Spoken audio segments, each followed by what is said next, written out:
Number first question से। Number first question है, हाल ही में भारत के पूर्व प्रधानमंत्री डॉक्टर मनमोहन सिंह जी का हाल ही में निधन हो गया है। तो आपको बताना है कि डॉक्टर मनमोहन सिंह जी को किस वर्ष पद्म विभूषण पुरस्कार से सम्मानित किया गया था। डॉक्टर मनमोहन सिंह जी को वर्ष 1987 में पद्म विभूषण पुरस्कार से सम्मानित किया गया था। डॉक्टर मनमोहन सिंह जी के बारे में सारे फैक्टों को हम डिस्कस कर लेते हैं। 26 दिसंबर को इनका निधन हुआ। ये भारत के पूर्व प्रधानमंत्री थे और कौन से नंबर के प्रधानमंत्री थे? 13वें नंबर के। 92 वर्ष की आयु में दिल्ली की एम्स अस्पताल में इनका निधन हो गया है।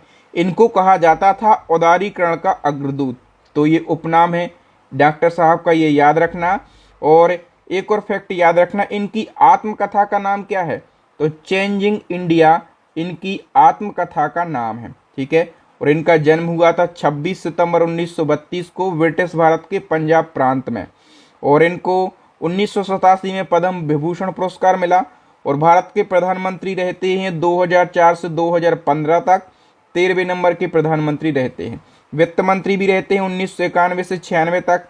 भारत सरकार के मुख्य आर्थिक सलाहकार रहते हैं। आरबीआई के गवर्नर भी रहते हैं 1982 से 1985 तक, ठीक है। योजना आयोग के उपाध्यक्ष भी रहते हैं 1985 से 1987 तक। तो जो डॉक्टर मनमोहन सिंह जी हैं, इनके बारे में एक कंप्लीट फैक्ट आपको याद रखना है। नंबर सेकंड क्वेश्चन है, हाल ही में प्रसिद्ध तबला वादक उस्ताद जाकिर हुसैन का निधन हो गया है। उन्हें किस पद्म पुरस्कार से सम्मानित किया गया? तो जाकिर हुसैन को पद्मश्री, पद्म भूषण और पद्म विभूषण ये सारे पुरस्कार मिल चुके हैं, ठीक है। तो जाकिर हुसैन के बारे में हम बात करें, ये कौन थे? मशहूर तबला वादक थे और इन्होंने शास्त्रीय संगीत में भारत को एक अलग पहचान दिलाई है। 16 दिसंबर को सैन फ्रांसिस्को में 73 वर्ष की आयु में इनका निधन हो गया है। इनका जन्म हुआ था मुंबई में। पिताजी का नाम है अल्लाह रखा खां। इनके पिताजी भी प्रसिद्ध तबला वादक थे। इनको पद्म विभूषण मिला 2023 में, पद्म भूषण मिला 2002 में और पद्मश्री मिला 1988 में। और इनको विश्व संगीत में अग्रणी योगदान के लिए 4 बार ग्रैमी पुरस्कार से भी सम्मानित किया जा चुका है। नेक्स्ट हम बात करें दोस्तों, हाल ही में किसे 34वें व्यास सम्मान 2024 से सम्मानित किया गया? 34वां व्यास सम्मान ये सूर्यवाला के लिए दिया गया है, ठीक है। और इनकी एक रचना है कौन देश को वासी, इस रचना के लिए इनको 34वां व्यास सम्मान दिया गया है, ठीक है। और जो सूर्यवाला हैं ये उत्तर प्रदेश की प्रसिद्ध हिंदी लेखिका हैं, ठीक है। कौन देश को वासी इनके उपन्यास के लिए इनको ये पुरस्कार मिला है। इससे पहले दोस्तों जो 33वां व्यास सम्मान है ये पुष्पा भारती को दिया गया था। व्यास सम्मान 1991 से के बिरला फाउंडेशन के द्वारा दिया जाता है और ये सम्मान 10 वर्ष की अवधि में प्रकाशित किसी भी भारतीय नागरिक को हिंदी की एक उत्कृष्ट साहित्यिक कृति के लिए दिया जाता है। और पहली बार व्यास सम्मान रामविलास शर्मा को दिया। आगे हम बात करें राष्ट्रीय मानवाधिकार आयोग के नए अध्यक्ष की। तो राष्ट्रीय मानवाधिकार आयोग के नए अध्यक्ष अभी दिसंबर में बने हैं। इनका नाम है भी रामा सुब्रमण्यम, ठीक है। नेक्स्ट है दोस्तों, हाल ही में अमेरिका ने किसे अपना आधिकारिक राष्ट्रीय पक्षी घोषित किया है? अमेरिका का आधिकारिक राष्ट्रीय पक्षी वर्ल्ड ईगल के लिए घोषित किया गया है। नेक्स्ट है, दिसंबर 2024 में दुनिया के सबसे युवा विश्व शतरंज चैंपियन कौन बने? दुनिया के सबसे युवा विश्व शतरंज चैंपियन की यदि हम बात करें तो ये बने हैं अपने देश के डी गुकेश। इनके बारे में सारे फैक्टों को जानना जरूरी है। देखो, जो वर्ल्ड शतरंज चैंपियन है इसका आयोजन किया गया सिंगापुर में, 18वां संस्करण खेला गया और भारतीय ग्रैंड मास्टर हैं डी गुकेश। इनने वर्ल्ड शतरंज चैंपियनशिप जीती है और इतिहास रच दिया। इतिहास कैसे रच दिया? तो डी गुकेश ये खिताब जीतने वाले सबसे कम उम्र के मात्र 18 वर्ष के खिलाड़ी बने हैं, ठीक है। और इसके साथ एक और रिकॉर्ड बना है कि ये विश्वनाथ आनंद के बाद दूसरे भारतीय खिलाड़ी हैं जिन्होंने ये चैंपियनशिप अपने नाम करी है, ठीक है। डी गुकेश भारत के हैं, मतलब भारत में कहा कि चेन्नई के रहने वाले हैं और इनने फाइनल में डेंग लरेन को हराया है जो कि चाइना का शतरंज खिलाड़ी है, प्रसिद्ध वाला, है ना। नेक्स्ट क्वेश्चन है, दिसंबर 2024 में आरबीआई के नए गवर्नर कौन बने हैं? आरबीआई के नए गवर्नर बन गए हैं। 5 स्टार वाला क्वेश्चन है ये। तो आरबीआई के नए गवर्नर का नाम बताइए। दोस्तों आरबीआई के नए गवर्नर का नाम है Sanjay Malhotra. A option correct answer हो जाएगा। ठीक है, यदि हम बात करें दोस्तों संजय मल्होत्रा आरबीआई के कौन से नंबर के गवर्नर बने हैं, तो ये 26वें नंबर के गवर्नर बने हैं और इन्हें शक्तिकांत दास का स्थान लिया है। आरबीआई के बारे में जान लें। देखो स्थापना 1 अप्रैल 1935 को हुई थी, हेडक्वार्टर मुंबई में है। आरबीआई का राष्ट्रीयकरण हुआ 1949 में। इसके जो प्रथम गवर्नर बनाए गए ऑसबॉर्न स्मिथ। ठीक है, लेकिन ये ब्रिटिश थे। और इसके जो पहले भारतीय गवर्नर बनते हैं उनका नाम है सीडी देशमुख। वर्तमान में गवर्नर है संजय मल्होत्रा 26वें नंबर के। और भारत में जितने भी बैंक हैं सभी को आरबीआई रेगुलेट करता है और आरबीआई को कहा जाता है बैंकों का बैंक। नेक्स्ट है, टाइम पत्रिका ने किसको वर्ष 2024 का पर्सन ऑफ द ईयर चुना है। वर्ष 2024 का पर्सन ऑफ द ईयर ये चुना गया है दोस्तों डोनाल्ड ट्रंप के लिए। ठीक है, और ये उपलब्धि उन व्यक्तियों को दी जाती है जिन्होंने पिछले साल में, चाहे वो किसी भी क्षेत्र में हो, किसी भी संदर्भ में हो, विश्व स्तर पर सबसे ज्यादा प्रभाव डाला हो। ठीक है, तो डोनाल्ड ट्रंप को ये पुरस्कार दिया गया है। बताइए वन नेशन वन सब्सक्रिप्शन योजना के तहत कितने कैलेंडर वर्षों के लिए धन आवंटित किया गया है। वन नेशन वन सब्सक्रिप्शन योजना की हम बात करें तो इस योजना में दोस्तों 3 वर्षों के लिए जो धन है वो आवंटित किया गया है। ये योजना क्या है इसके बारे में जानो। तो देखो पीएम नरेंद्र मोदी जी की अध्यक्षता में केंद्रीय मंत्रिमंडल ने वन नेशन वन सब्सक्रिप्शन योजना को मंजूरी दे दी है। इस योजना के तहत देश की सभी यूनिवर्सिटी में छात्रों को रिसर्च के लिए हाई क्वालिटी वाले महंगे से महंगे पब्लिकेशन मुहैया कराए जाएंगे। इस योजना के तहत 3 सालों के लिए 25, 26 और 27 के लिए 6000 करोड़ रुपए का जो बजट है वो आवंटित किया गया है। और इस योजना का जो नोडल मंत्रालय है वो है केंद्रीय शिक्षा मंत्रालय। नेक्स्ट है, नामीबिया की पहली महिला राष्ट्रपति कौन बनी है। मोस्ट इंपोर्टेंट क्वेश्चन है। तो नामीबिया की जो पहली महिला राष्ट्रपति हैं वो नोटुम्बो नंदी नदेतवाह बनी है। तो सी ऑप्शन यहाँ पर करेक्ट आंसर हो जाएगा। नेक्स्ट है, संसद ने भारतीय वायुयान विधेयक 2024 को पारित किया। ये किस कानून की जगह लेगा। तो भारतीय वायुयान विधेयक अभी पारित किया गया है और ये विमान अधिनियम 1934 की जगह लेने वाला है। ठीक है, ए ऑप्शन सही हो जाएगा। एक और काफी महत्वपूर्ण क्वेश्चन आ गया और दैनिक जीवन में इसको समझना भी होगा। तो देखो ऑक्सफोर्ड यूनिवर्सिटी प्रेस ने वर्ड ऑफ द ईयर 2024 क्या चुना है। तो ऑक्सफोर्ड यूनिवर्सिटी ने वर्ड ऑफ द ईयर चुना है दोस्तों ब्रेन रॉट के लिए। ठीक है, अब ये ब्रेन रॉट शब्द है, ये होता क्या है ब्रेन रॉट। तो देखो दोस्तों इसका मतलब होता है कि सोशल मीडिया पर अपन लोग सोशल मीडिया कोई भी जैसे इंस्टाग्राम चला रहे हैं या फिर यूट्यूब शॉर्ट वीडियो देख रहे हैं, ठीक है, फेसबुक देख रहे हैं, तो हम घंटों बिना सोचे समझे क्या करते रहते हैं, स्क्रॉल करते रहते हैं। ठीक है, स्क्रॉल करते रहते हैं और बिना सोचे समझे सोशल मीडिया पर स्क्रॉल करने वाली जो प्रोसेस है इसको कहा जाता है ब्रेन रॉट। इससे क्या होता है, इससे हमारे दिमाग पर कई सारे प्रभाव पड़ रहे हैं। सोचने की, विचारने की, डिसीजन लेने की जो क्षमताएं हैं वो खत्म हो रही हैं और खास करके बच्चे इस चीज से बहुत ज्यादा ग्रसित हैं। बच्चों को फोन ना दिखाएं। माता पिता भाई बहन से मेरा अनुरोध है, बच्चों को आप फोन दिखाएंगे उनका जो ब्रेन है वो डेवलप नहीं हो पाएगा, कम डेवलप हो पाएगा। बहुत सारे इफेक्ट पड़ रहे हैं इस चीज से। ठीक है, तो कम से कम जो है सोशल मीडिया पर आप देखो, यदि आप वीडियो देख रहे हैं, ठीक है, कोई अच्छी चीज देख रहे हैं, बहुत अच्छी बात है, दिमाग स्थिर करके देखिए। लेकिन शॉर्ट वीडियो जो है ये आपके ब्रेन को खराब करेगा। ठीक है, और इसी से रिलेटेड ये ब्रेन रॉट शब्द है और इसको ऑक्सफोर्ड यूनिवर्सिटी ने वर्ड ऑफ द ईयर चुना है। मुझे उम्मीद है कि 1 बच्चे, 2 बच्चे, 4 बच्चे इस चीज से समझेंगे, लेकिन समझ गए होंगे। ठीक है, और थोड़ा सा मोबाइल का यूज करना कम करेंगे। बताओ उत्तर प्रदेश का 76वां अस्थायी जिला किसे घोषित किया गया है।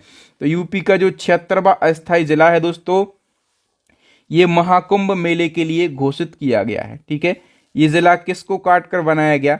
तो ये प्रयागराज को काट कर बनाया गया है। इसमें 4 तहसीलें हैं और टोटल 67 गांव हैं। ठीक है, नेक्स्ट क्वेश्चन, हाल ही में पूर्व विदेश मंत्री एस.एम. कृष्णा का निधन हो गया है, वह किस राज्य के मुख्यमंत्री रह चुके हैं?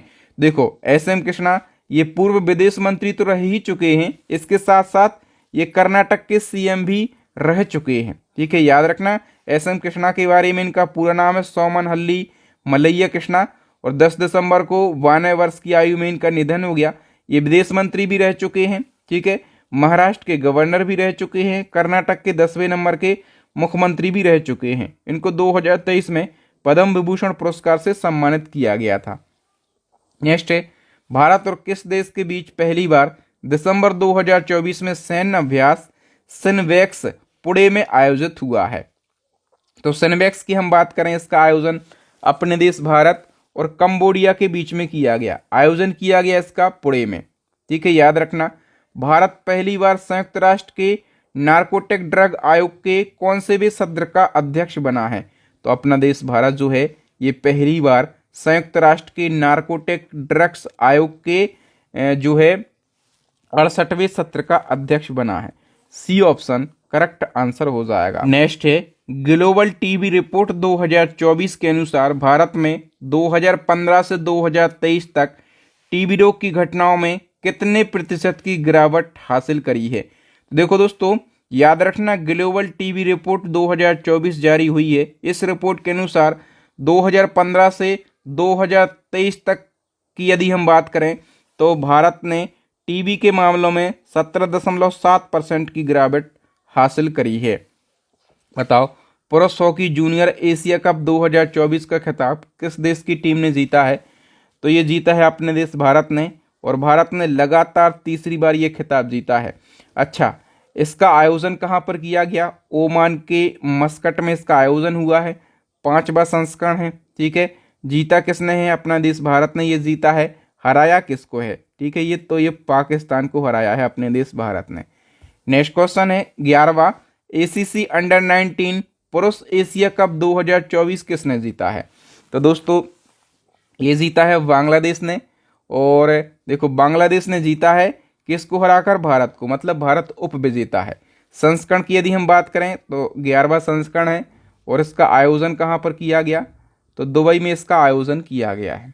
ठीक है, नेक्स्ट क्वेश्चन है एशियाई विकास बैंक यानी कि एडीबी के 11वें अध्यक्ष कौन बने हैं? सही आंसर हो जाएगा मसातो कांडा। देखो एडीबी मैंने बता दिया, एशियन डेवलपमेंट बैंक इसका फुल फॉर्म होता है, और इसकी स्थापना हुई थी 1966 में।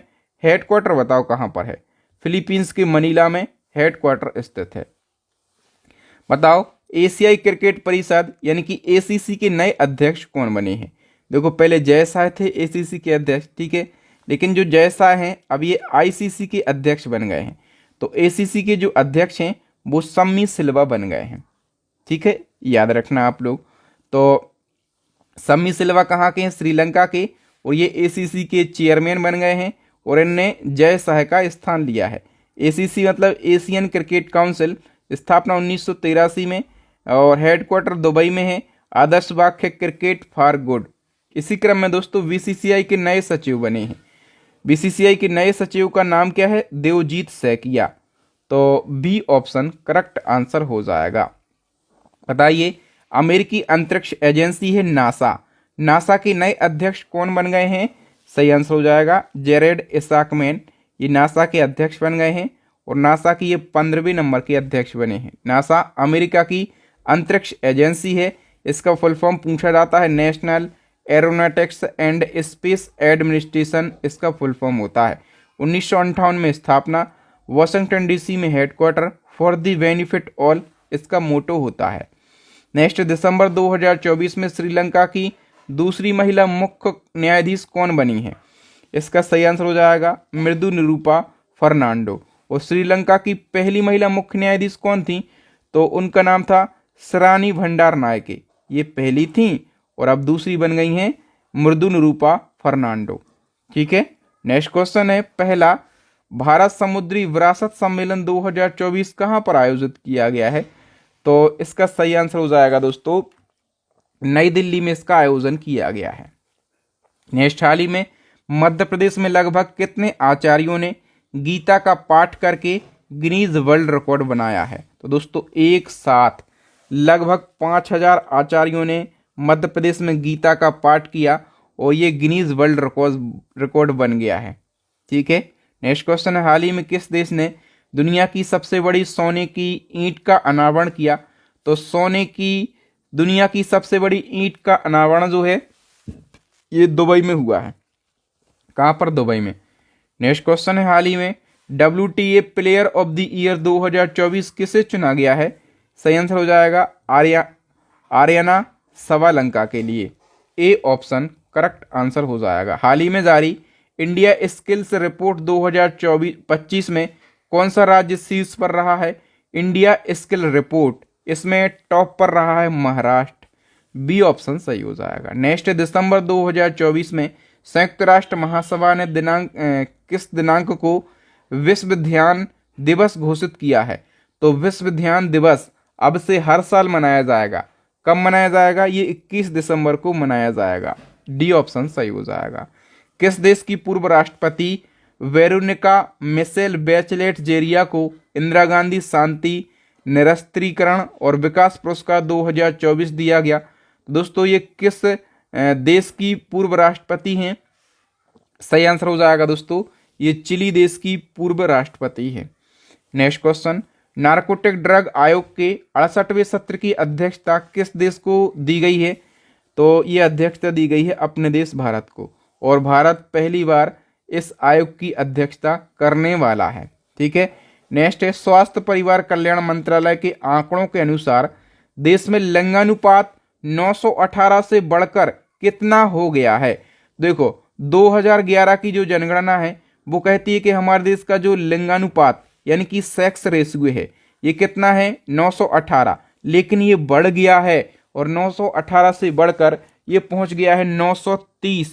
ठीक है, याद रखना, यदि करंट वाला पूछा जाए तो 930, लेकिन यदि क्वेश्चन में लिखा हो कि 2011 की जनगणना के अनुसार तो आपको 918 ही लगाना है। ठीक है, नेक्स्ट, भारत की किस झील में एशिया की पहली जल परिवहन सेवा उबर सकारा शुरू की गई है? तो कहां पर शुरू की गई है? ये डल झील में शुरू की गई है। और डल झील कहां पर है? तो ये जम्मू कश्मीर में स्थित है। नेक्स्ट है, हाल ही में कहां पर भारत का पहला मधुमेह बैंक खोला गया?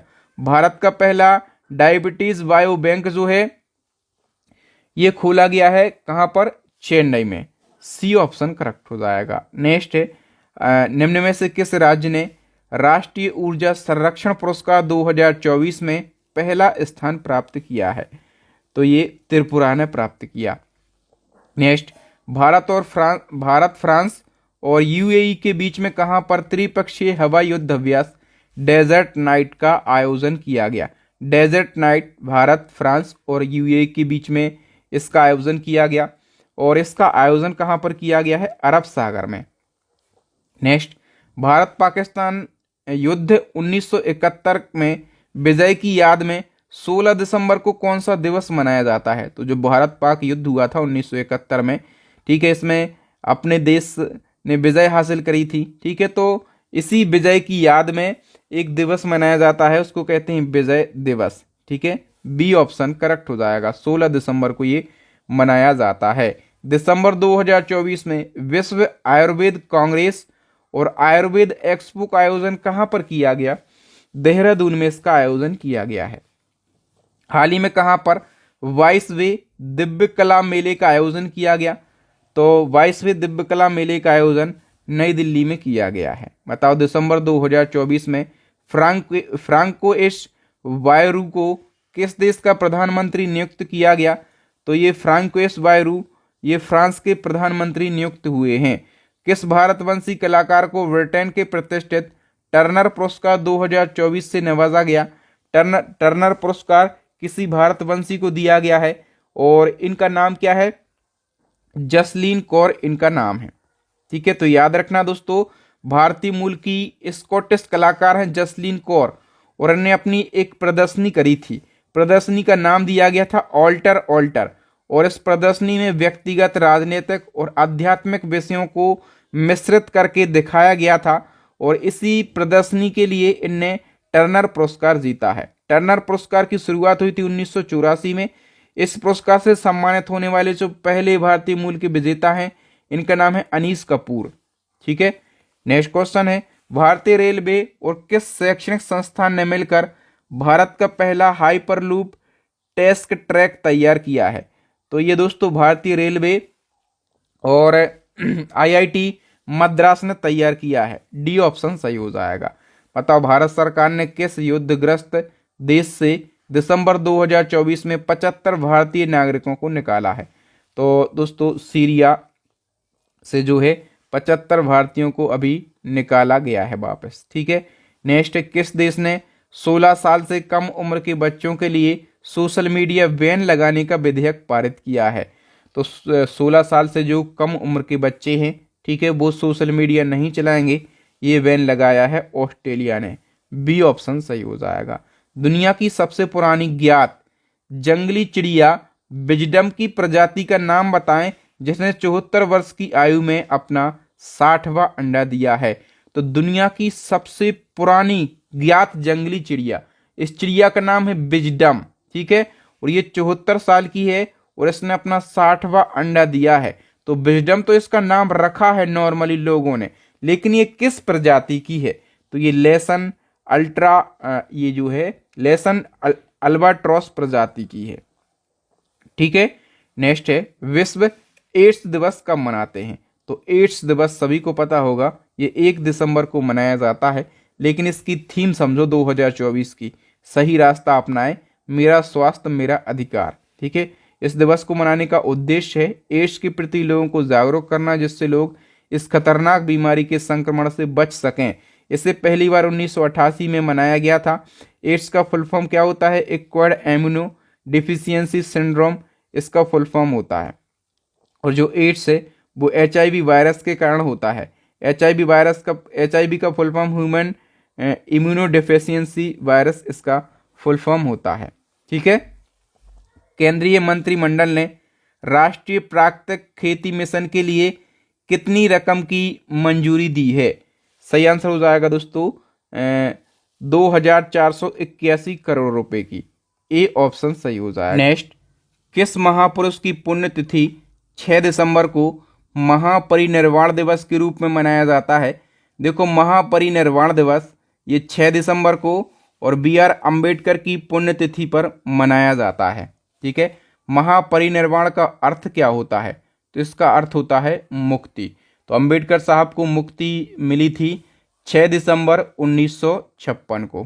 ठीक है, और जन्म तो सभी को पता होगा 14 अप्रैल 1891 में इनका जन्म हुआ था। ठीक है, याद रखना। नेक्स्ट है दिसंबर 2024 में महाराष्ट्र के न्यू CM बने हैं। तो महाराष्ट्र के CM का नाम सभी को पता होगा, देवेंद्र फडणवीस बने हैं। ठीक है, और इसी क्रम में दोस्तों जो झारखंड के नए मुख्यमंत्री हैं ये हेमंत सोरेन बन गए हैं, और हेमंत सोरेन जो हैं झारखंड के 14वें नंबर के CM बने हैं। ठीक है, बताओ नवंबर 2024 में बजरंग पुनिया को डोपिंग नियमों के उल्लंघन के कारण किसने निलंबित कर दिया है? बजरंग पुनिया को डोपिंग के नियमों का उल्लंघन करने के कारण जो है किसने बैन लगा दिया है? नाडा ने। नाडा का फुल फॉर्म होता है नेशनल डोपिंग एजेंसी। ठीक है, नेक्स्ट क्वेश्चन है हाल ही में उस्ताद आशीष खान का निधन हो गया है। आशीष खान कौन थे? तो ये प्रसिद्ध सरोद वादक थे। बी ऑप्शन सही हो जाएगा। और 2004 में इनको संगीत नाटक अकेदमी अवार्ड से सम्मानित किया जा चुका है। नेक्स्ट है हाल ही में किस अभिनेता को थाईलैंड टूरिज्म का ब्रांड एम्बेसडर नियुक्त किया गया? तो सोनू सूद थाईलैंड टूरिज्म के ब्रांड एम्बेसडर बने हैं। नेक्स्ट है भारत सरकार ने देश में उच्च शिक्षा प्राप्त करने के लिए मेधावी छात्र को ऋण प्रदान करने के लिए कौन सी योजना शुरू की है? तो दोस्तों यदि किसी बच्चे को जो कि बहुत होशियार है, मेधावी है, उसको हाई एजुकेशन प्राप्त करना है तो सरकार उसके लिए लोन देगी, और इसके लिए PM विद्या लक्ष्मी योजना तैयार करी है केंद्र सरकार ने।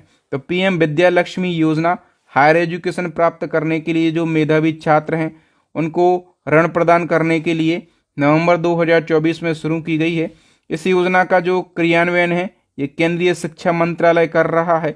इस योजना का उद्देश्य है छात्रों को हायर एजुकेशनल इंस्टीट्यूट से शिक्षा प्राप्त करने के लिए लोन प्रदान करना। इस योजना के तहत 10 लाख रुपए तक का लोन दिया जाएगा मात्र 3% ब्याज दर पर। ठीक है, किनको दिया जाएगा, पात्र कौन होगा, तो ऐसे छात्र जिनके परिवार की वार्षिक आय 8 लाख रुपए से कम है।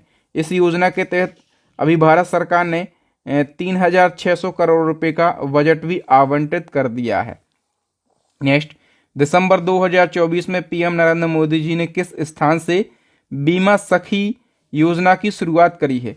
बीमा सखी योजना की शुरुआत पीएम नरेंद्र मोदी जी ने हरियाणा के पानीपत से करी है।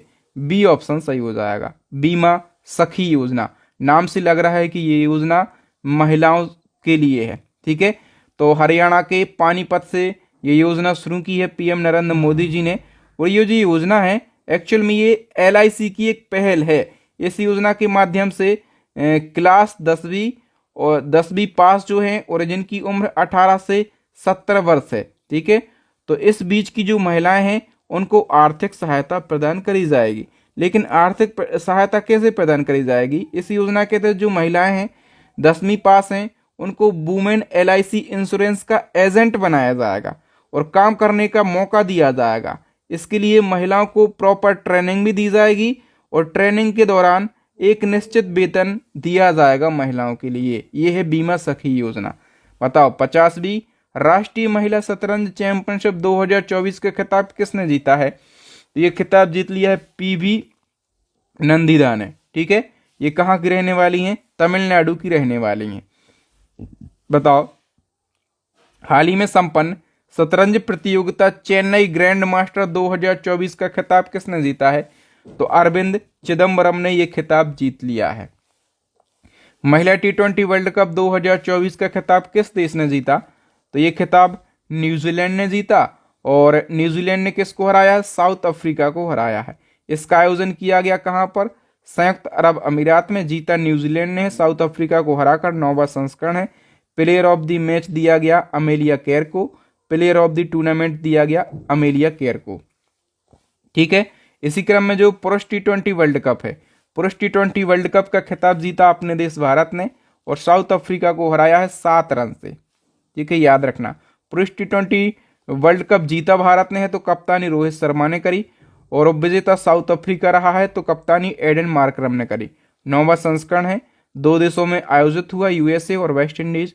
Player of the tournament Jasprit Bumrah और फाइनल का player of the match Virat Kohli. सबसे ज्यादा रन रहमुल्लाह गुरबाज ने बनाए हैं 281 रन। बताओ, भारत के नए CAG यानी कि नियंत्रक एवं महालेखा परीक्षक कौन बनाए गए हैं? इसका करेक्ट आंसर हो जाएगा दोस्तों K संजय मूर्ति। और K संजय मूर्ति ये भारत के 15वें नंबर के कैग बने हैं और इनने किसका स्थान लिया है? तो दोस्तों इनने गिरीश चंद्र मुर्मू का स्थान लिया है। नेक्स्ट है, हाल ही में राष्ट्रीय महिला आयोग की नई अध्यक्ष कौन बन गई हैं? विजया किशोर रहातकर। ये महिला आयोग की 9वें नंबर की अध्यक्ष बन गई हैं और इनने रेखा शर्मा का स्थान लिया है। हाल ही में किसे SSC यानी कि कर्मचारी चयन आयोग का अध्यक्ष नियुक्त किया गया? तो दोस्तों S गोपाल कृष्णन ये SSC के न्यू चेयरमैन बने हैं। SSC की स्थापना 1975 में, हेडक्वार्टर है न्यू दिल्ली के अंदर। बताओ दोस्तों, नवंबर 2024 में फिक्की के नए अध्यक्ष कौन बने हैं? फिक्की के नए अध्यक्ष की बात करें, ये हर्षवर्धन अग्रवाल बने हैं। और देखो, फिक्की का फुल फॉर्म क्या होता है? Federation of Indian chamber of commerce and industry. स्थापना 1927, हेडक्वार्टर न्यू दिल्ली। अध्यक्ष बने हैं हर्षवर्धन अग्रवाल और अभी कुछ महीने पहले इसकी महासचिव बनी थी ज्योति बिज। ठीक है, भारत के 51वें नंबर के मुख्य न्यायाधीश भी बने हैं पिछले महीने। इनका नाम क्या है? संजीव खन्ना। और 50वें नंबर के कौन थे? तो 50वें नंबर के थे DY चंद्रचूड़। बुकर पुरस्कार 2024 सामंता हार्वे को दिया गया। इनका संबंध किस देश से है? सामंता हार्वे, याद रखना दोस्तों, इनका संबंध है ब्रिटेन से। C ऑप्शन सही हो जाएगा। देखो, बुकर पुरस्कार 2024 सामंता हार्वे को दिया गया और इनका एक उपन्यास है आर्बिटल, तो इस उपन्यास के लिए दिया गया और ये ब्रिटेन की हैं। 2023 का किसको दिया गया था? पॉल लिंच को। ये साहित्य के क्षेत्र में दिया जाने वाला एक प्रतिष्ठित पुरस्कार है और स्थापना कब हुई थी? 1969 में इसकी स्थापना हुई थी। देखो, ये तो हमने पढ़ा है बुकर पुरस्कार, एक होता है अंतरराष्ट्रीय बुकर पुरस्कार। तो अंतरराष्ट्रीय बुकर पुरस्कार 2024 ये किसको दिया गया? जेनी एयरपेनबेक के लिए दिया गया है। ठीक है, और जेनी एयरपेनबेक की बात करें, जर्मनी लेखिका है और इनकी एक पुस्तक है कैरोस, तो कैरोस पुस्तक के लिए इनको ये पुरस्कार दिया गया। 2023 का अंतर्राष्ट्रीय बुकर पुरस्कार ये जॉर्जी गोस्पिनोव के लिए दिया गया था। ये भी साहित्य के क्षेत्र का पुरस्कार है, 2005 में इसकी स्थापना हुई थी। नेक्स्ट है, हाल ही में किस राज्य को सर्वश्रेष्ठ समुद्री राज्य का पुरस्कार दिया गया? तो केरला को सर्वश्रेष्ठ समुद्री राज्य का पुरस्कार दिया गया। और सर्वश्रेष्ठ कृषि राज्य का पुरस्कार ये किसको दिया गया है? सर्वश्रेष्ठ कृषि राज्य का पुरस्कार महाराष्ट्र को दिया गया। जीवन दान पुरस्कार 2024 किस राज्य को दिया गया? तो जीवन दान पुरस्कार आंध्र प्रदेश को दिया गया है। पोषण ट्रैकर अभियान के लिए ई गवर्नेंस गोल्ड राष्ट्रीय पुरस्कार 2024 किस मंत्रालय ने जीता है? तो ये जीता है दोस्तों महिला एवं बाल विकास मंत्रालय ने। महिला एवं बाल विकास मंत्री कौन है? अन्नपूर्णा देवी। बताओ, एडेलगेव हरोन इंडिया परोपकार सूची 2024 में सबसे अधिक दान करने वाले व्यक्ति कौन बने हैं? सबसे अधिक दान करने वाले व्यक्ति ये शिवनादर बने हैं। ठीक है, याद रखना। तो टॉप के 5 दानकर्ता या फिर परोपकारी की बात करें, शिवनादर फर्स्ट पर, मुकेश अंबानी सेकंड पर, बजाज परिवार थर्ड पर, फोर्थ पर है कुमार मंगलम, बिरला और परिवार, गौतम और अडानी और परिवार ये 5वें नंबर पर है। हाल ही में जारी जलवायु परिवर्तन प्रदर्शन सूचकांक 2024 में भारत किस स्थान पर है? काफी महत्वपूर्ण क्वेश्चन है। तो इस सूचकांक में अपना देश भारत 10वें स्थान पर है। डिटेल की बात करें तो German watch, new climate institute और क्लाइमेट एक्शन नेटवर्क के द्वारा जलवायु परिवर्तन प्रदर्शन सूचकांक जारी किया गया और ये सूचकांक देशों के जलवायु संरक्षण प्रदर्शन को मापता है। ये सूचकांक 4 श्रेणियों का मूल्यांकन करके तैयार किया जाता है: ग्रीन हाउस गैस उत्सर्जन, नवीकरणीय ऊर्जा, ऊर्जा उपयोग और जलवायु नीति। और दोस्तों ये जो सूचकांक है 2024 में प्रथम 3 स्थान इसमें खाली रखे गए हैं। जो टॉप के 3 स्थान हैं दोस्तों ये खाली रखे गए हैं। खाली क्यों रखे गए हैं? क्योंकि किसी भी देश ने इस सूचकांक की सभी श्रेणियों में इतना अच्छा प्रदर्शन नहीं किया है कि उनको ऊपर के 3 स्थानों पर रखा जाए। तो 3 स्थान तो खाली हैं। ठीक है, और इसके बाद जो चौथे स्थान पर है वो डेनमार्क है, 5वें पर नीदरलैंड है, 6वें पर है यूनाइटेड किंगडम। अपना देश भारत ये कौन से स्थान पर है? ये 10वें स्थान पर है। ठीक है, नेक्स्ट क्वेश्चन की बात करें पर्यावरण प्रदर्शन सूचकांक 2024 की, तो इसमें अपना देश भारत ये 176वें स्थान पर है। ठीक है, कौन जारी करता है? एल और कोलंबिया यूनिवर्सिटी। इंडेक्स में भारत 180 देशों में 176वें स्थान पर है। टॉप पर एस्टोनिया, सेकंड पर लग्जमबर्ग, डेनमार्क थर्ड पर है। ये सूचकांक वायु गुणवत्ता, जैव विविधता और ग्रीन हाउस गैस उत्सर्जन जैसे महत्वपूर्ण क्षेत्रों के आधार पर तैयार किया जाता है। भारत का दूसरा सबसे बड़ा तितली विविधता केंद्र किसे घोषित किया गया? दूसरा सबसे बड़ा तितली विविधता केंद्र ये काजीरंगा नेशनल पार्क के लिए घोषित किया गया है। ये नेशनल पार्क कहाँ पर है? असम में। और ये नेशनल पार्क एक सींग वाले गैंडे के लिए पूरे विश्व में प्रसिद्ध है। दिसंबर 2026 तक भारत की पहली नाइट सफारी कहाँ पर बनाई जाएगी? भारत की पहली नाइट सफारी लखनऊ में बनाई जाएगी। भारत का 56वां टाइगर रिजर्व गुरु घासीदास तमोर पिंगला घोषित किया गया। ये किस राज्य में स्थित है? तो ये छत्तीसगढ़ राज्य में स्थित है। ठीक है, दुनिया का सबसे ऊंचा रेलवे पुल कहां पर बनकर तैयार हुआ है? जम्मू कश्मीर के रामबन में दुनिया का सबसे ऊंचा रेलवे ब्रिज बनकर तैयार हुआ है। ठीक है, और इसका जो फर्स्ट ट्रायल है ये कंप्लीट हो चुका है। ब्रिज का नाम क्या रखा गया है? Chenab rail bridge. किस नदी पर बना है? चिनाब नदी पर। ऊंचाई कितनी है? 359 मीटर। ठीक है, एफिल टावर से भी ऊंचा है ये ब्रिज। बताओ, पीएम नरेंद्र मोदी जी ने किस राज्य के पहले railway station Rangpur railway station का शिलान्यास किया? दोस्तों, अभी तक सिक्किम के पास ना तो रेल लाइन थी और ना ही रेलवे स्टेशन था, लेकिन सिक्किम को अब अपना पहला रेलवे स्टेशन मिल गया है और इस रेलवे स्टेशन को नाम दिया गया है रंगपुर रेलवे स्टेशन। और इसका जो शिलान्यास है, जो इनॉग्रेशन है, ये पीएम नरेंद्र मोदी जी ने किया है। कहां पर? सिक्किम के पाकयोंग जिले में ये बनाया जाएगा। G20 वार्षिक शिखर सम्मेलन 2024 की मेजबानी किस देश ने करी है? तो 2024 की मेजबानी जो है ये ब्राजील ने करी है। ठीक है, तो याद रखना 19वां संस्करण है, ब्राजील के रियो डी जेनेरियो में आयोजन हुआ है और अध्यक्षता करी है ब्राजील के राष्ट्रपति लूला दी सिल्वा ने। भारत की तरफ से भाग लिया पीएम मोदी जी ने। G20 ग्रुप जो है ये 19 देशों, एक यूरोपीय संघ और एक अफ्रीकी संघ का एक संगठन है। स्थापना 1999 में। भारत, अपना देश भारत G20 का हिस्सा है। G20 का पहला सम्मेलन अमेरिका में 2008 में हुआ था। 18वां G20 समिट 2023 में और अपने देश भारत में हुआ था। 19वां हुआ है ब्राजील में और जो 20वां है 2025 में ये साउथ अफ्रीका में होने वाला है।